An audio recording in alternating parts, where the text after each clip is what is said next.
think it's fair to acknowledge that we have made quite a lot of progress. The thing is, it's just happening way too slowly.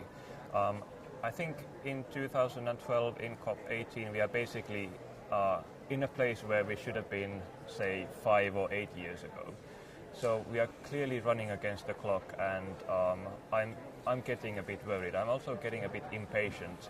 Having seen so many COPs, it seems like I've seen this before.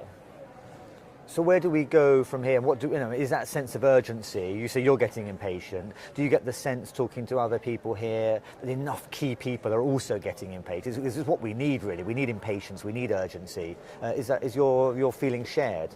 I don't think the critical mass is there yet. We do hear it. We do hear it in the interventions of many of the delegates coming from the south. And if you listen to the high-level segment speeches, it is also there. But when you come to the actual action taking place, when you come to the negotiations behind closed doors here in the conference center, then the urgency is clearly missing. So I think one of the lessons I have learned over the years is that while I definitely appreciate the UN process very highly, and it's impossible to replace that, we need other fora, other avenues of action as well. We need to address climate change on a very broad basis, on basically any international organizational levels we can find.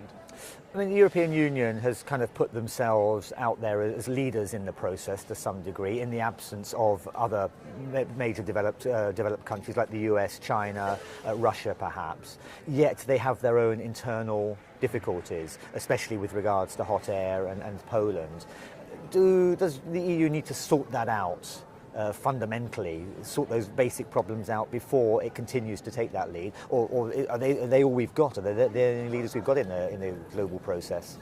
Well, I think it's a very promising sign that we have seen leadership emerging from southern nations as well. It's not only the EU anymore, but it is definitely true that the EU has been weakened over the years because of its internal fights. We saw that in Copenhagen, and we have seen that here in Doha.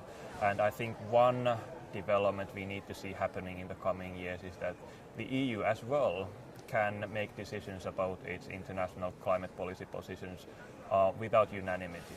I think consensus is really hurting the EU. What needs to happen tonight, early hours of tomorrow morning, for you to consider this COP18 in Doha a success? Well, there are a number of key issues. First of all, we need to have a robust second commitment period for the Kyoto Protocol. It's not so much of a practical thing as it is a matter of principle for many parties here in Doha. Secondly, I think we need to get a very clear roadmap, a very clear understanding of what needs to happen in the coming years in order to reach the new international agreement. I think one of the failures we saw before Copenhagen was that